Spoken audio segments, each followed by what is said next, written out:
சொல்லுங்க. இவருக்கு தொண்டையில் 2 வருடமாக கட்டி, தொண்டையில் 2 வருடமாக கட்டி, வலது பக்கம் மார்பில் ஒரு கட்டி, மார்பில் கட்டி. இயேசுவின் நாமத்தினாலே நீ கரைந்து போகிறாய். இயேசுவின் நாமத்தினாலே நீ மறைந்து போகிறாய். இந்த நிமிஷத்திலிருந்து நீ இல்லாமல் போகிறாய். ஒருக்கா நவிச்சு பாருங்க. இல்லை கட்டி இல்லையா? இதே நவிச்சு பாருங்க, நவிச்சு பாருங்க. கை தட்டுறதுக்கு முன்னால் கொஞ்சம் ஏறிங்களா, கொஞ்சம் ஏறிங்க. இவ ஒருக்கா செக் பண்ணி போட்டு வாங்க, போங்க செக் பண்ணி போட்டு வாங்க. கை தட்டுறதுக்கு முன்னால் செக் பண்ணி போட்டு வாங்க. என்ன மாதிரி துறாய் பாருங்க. இல்லை இல்லை எனக்கு இல்லாமல் போயிடுது. இல்லாமல் போய்தா? இதுக்குள்ள நவிச்சு பாருங்க, மார்பகத்துக்குள்ள நவிச்சு பாருங்க. இருக்கா? அதுவும் இல்லாமல் போயிடுது. இயேசுவின் நாமத்தினாலே இது எல்லாம் இல்லாமல் போயிருக்குது. இந்த மாதிரி எல்லாம் எவனாவது வந்து சொன்னால் நம்பாதீங்க. எஞ்சு பாருங்க, வெறும் கட்டியிருந்த வேற ஒன்றும் இல்லை, ஃபோன் தான்.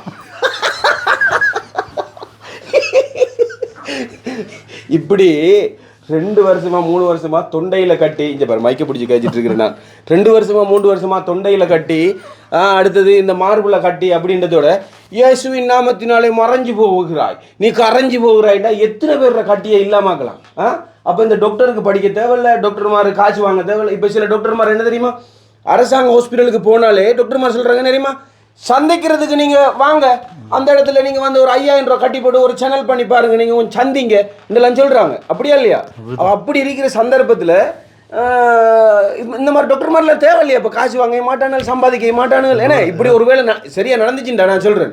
அப்படியெல்லாம் எவ்வளோ லேசாக போயிடும். அப்படியெல்லாம் இப்படியெல்லாம் சொல்கிறதுல நம்பாமல் இதை நம்புற மாதிரியா இருக்கு. இது இங்கே பாருங்க, அந்த அந்த அந்த காணொலியில் என்ன தெரியுமா, தொண்டையில் கட்டி இல்லாமல் சொல்ல போகல, தொண்டையில் கட்டி இல்லாமல் உண்மையிலே கட்டி இருந்தா அவள் என்ன தெரியுமா, ஐயோ எனக்கு இல்லாமல் சந்தோஷமா இருக்கு அப்படி நடிக்கிறனாலும் ஒரு ரியாக்ஷன் இருக்கணும். இதில் ஓ நவிச்சு பார்த்தேன் இல்லை